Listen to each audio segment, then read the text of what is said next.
Welcome to Lola Adventure. Please like, share, and subscribe.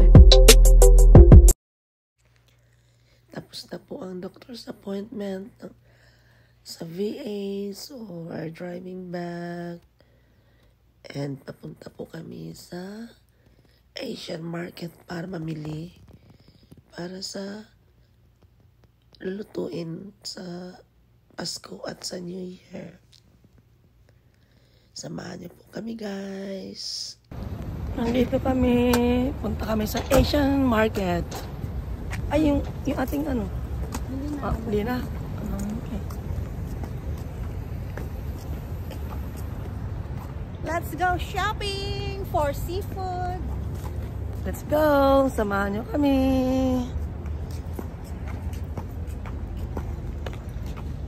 Mainit po ngayon dito sa Birmingham. Let's see po inside the Asian market. Napakarami pong bilihin dito. Di mo na kailangan magdala from Japan, from Philippines, kasi nandito na po lahat. Ayan, ang gaganda po ng kandila nila.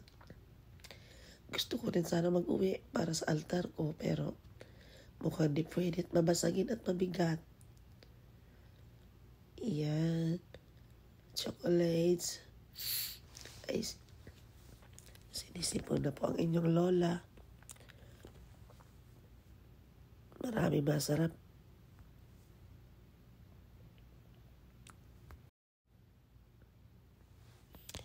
Pili na po kayo, guys, kung ano magustuhan nyo. Marami po. Ayan, may hupya po. Bumili po ako niyan. Hupya munggo. Naghanap ako ng hupya ubi, wala akong makita.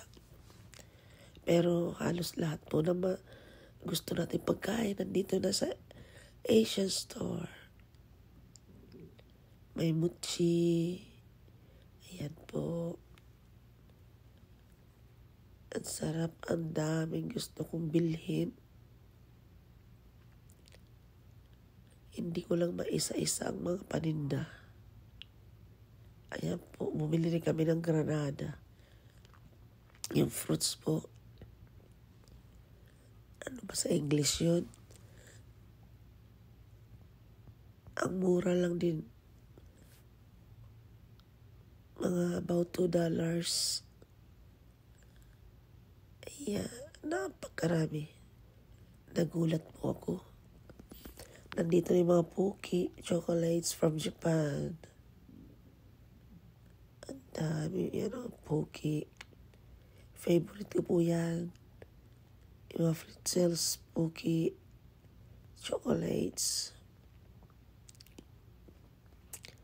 At iba pa.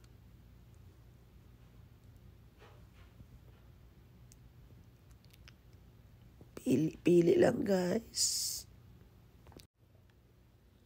Ayan.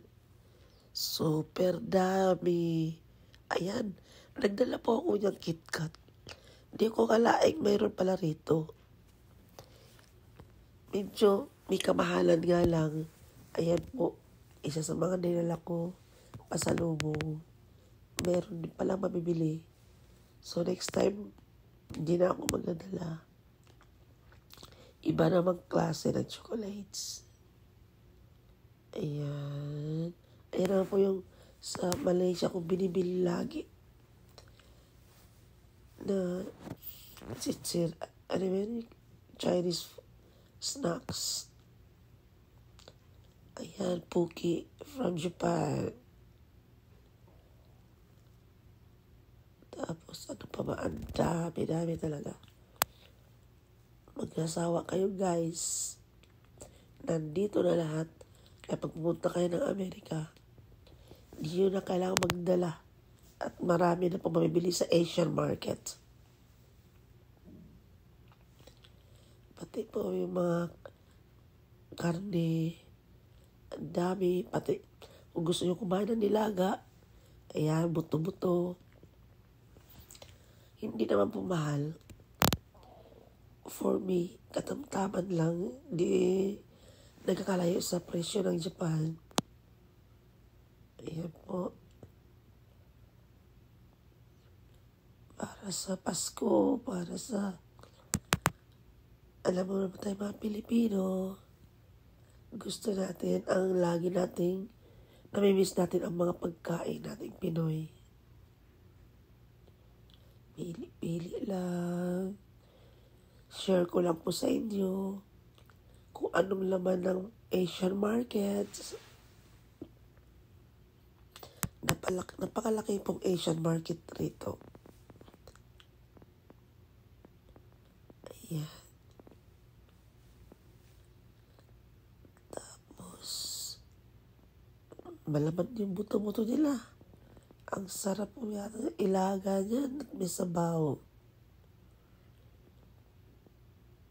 Enjoy na enjoy ang friend ko at ako sa pagpipili ng mga paborito namin pagkain. May Adidas guys. Pili po tayo ng Adidas. Okay.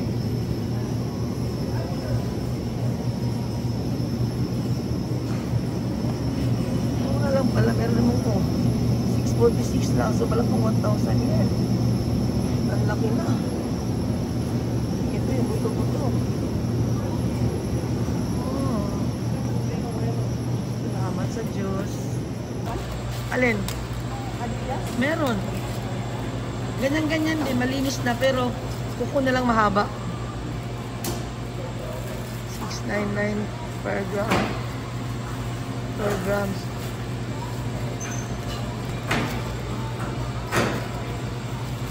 Oh, dami na yan ah. Ano lutuin mo dyan? Ano specialty mo? Ito masarap din to. Sarap nito. Ito to, may tuyo lang tsaka ano. Ano ba ginagawa niya?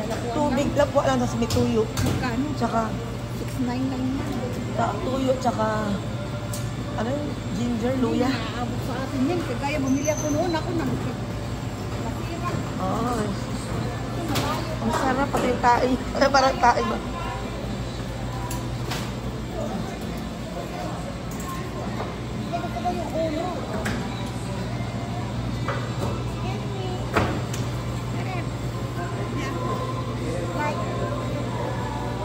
Ano yan? Salmon? Ang ulo masarap sa tinulang. Oo. 4. This salmon? Where can you get it? Yeah, now I do 8-4. Ba't dalawa lang kinuha niya? Kala ko 4. Eh, isa lang, dalawa lang kamay niya eh. Balik pa yan. Sure ka? Baka na, ang pagkapag-intindi niya, ayan, bumalik na.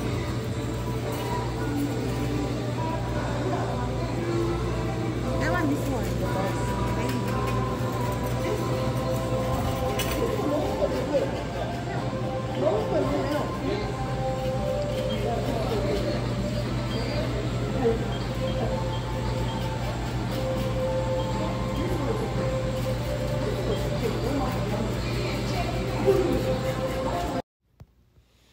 Ayan guys, ipapakita ko ulit sa inyo ang mga ibang items dito sa Asian store.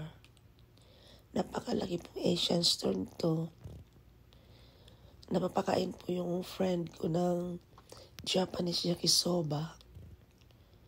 So, sa laki ba naman ng freezers dito eh. Hirap akong hanapin ang Japanese yakisoba. Pero tiyaga lang. Maraming pagkain dito. May longganisa. May tocino. At iba-iba pa. Nakakagutom guys. May dahon pa ng saging. Pwede kayong gumawa ng suman. Ayan, may mga Japanese beans pa, edamame. Favorite ko po yan sa Japan. Sarap po at napaka-healthy niyan. Healthy kainin. Meron pang tanglad. Halos nandito na po. Di na natin problema. Pag napapakain tayo ng mga favorites natin from Philippines, from Japan, kung saang bansa man kayo galing. Nandito na lahat. May itlog na maalat. May mga Korean foods din. Yan, Japanese mga pickles from Korea. Yan, from Japan po yan, takwan. Favorite ko rin po yung kainin. Mas masarap po. Ayan naman ang kimchi ng Korea. Sarap din po yan. Dumplings, gyoza from Japan. Wow. Super. Nakakagutom po guys. Ayan po yung udong. Favorite po yan ng daughter ko. Yung mga taba, parang lubi sa atin. Yan, sarap-sarap po yan.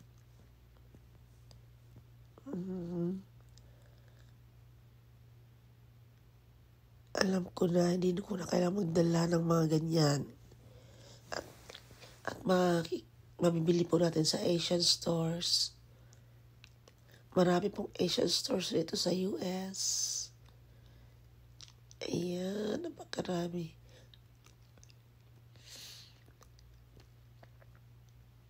Hindi ko lang po talaga isa-isa sa dami. Ayan po. Balik na naman ako sa udong. Kasi hindi ko makita yung Japanese yakisoba. Yan, Japanese udong yan. Mataba po. Yung yakisoba po, yung like Mickey. Ina naman yung like Lumi. Mataba. Yung noodles niya. Tapos, nagdalawang isip ako kung ito na lang pabibilin ko. Pero nag-isip pa rin ako, hanapin pa rin talaga. At iniisip ko sigurado merong yakisoba rito. Hindi lang talaga makita kung saan banda. Nag-try po ako magtanong sa isang staff. Hindi rin alam. Mexican siya. At parang hindi rin niya alam kung saan nakalagay ang Japanese yakisoba. Balik sa kimchi. Ayan, favorite tofu ko. Ang daming iba-ibang klaseng tofu. May firm. Masarap po yan sa shabu-shabu. Sa mga miso-shiru. Tapos yung tofu soft naman po. Masarap yan lagyan ng tuyo, soy sauce, at ginger. At super nasasarap kainin po ng ganyan na lang. I-try nyo po. Dahil subok ko na po yan sa Japan. Yan. Grabing dami ng tofu rito. Maraming klase. Yan, soft cakes naman. Parang chiffon cake. From Japan din po yan. Dami. Di malaman kung anong makakainin. Basta enjoy lang po guys.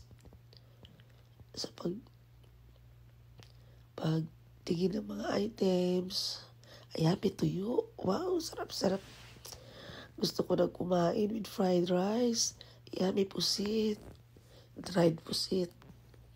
At meron po din ako nakitang favorite kong danggit. Ayan po.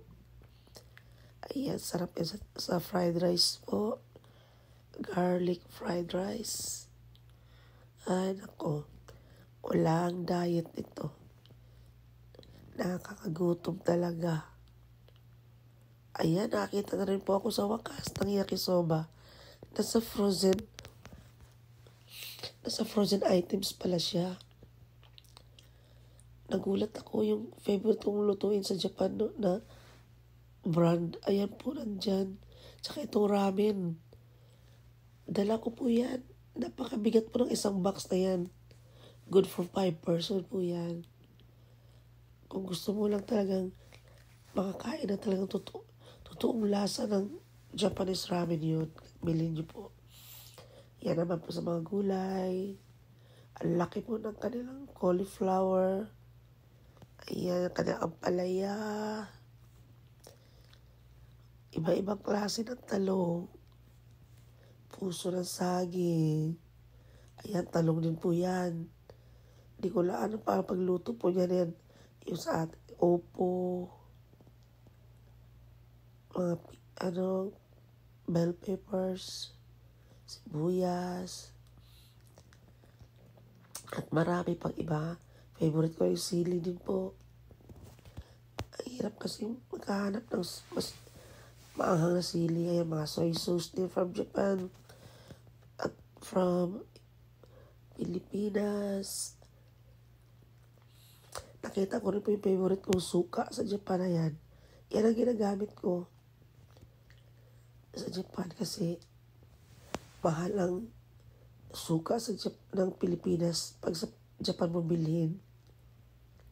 Kaya sinasanay ko sarili ko sa Japanese vinegar. Para-paraan lang po yan. Para hindi mo ma-miss ang mga Pinoy dishes kung saan pa po kayo naka-base dito. Kung naka-base pa kayo sa ibang country, para-paraan lang po yan. Ayan, balak ng friend ko magluto ng pansit sa Pasko, sa New Year.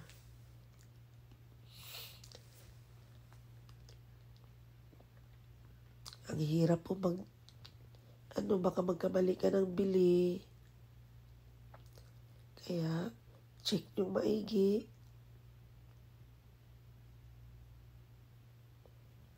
Ayan, nakagulat. Andiyan po yung mga Japanese snacks, oh. Di ko na pala kailangan magdala niyan. Nagdala po ako niyan, eh. May kabigatan din, yung peanuts mixed with rice snacks. Lahat nandito na po yata. Sinare ko lang po sa inyo para alam nyo na nandito na lahat. May buko, may nyog, may saging. Lahat na po. Ayan, pauwi na po kami. Salamat po. Thanks for watching. See you in my next vlog. Malayo-layo pa po ang drive ng friend ko hanggang sa bahay nila. Salamat.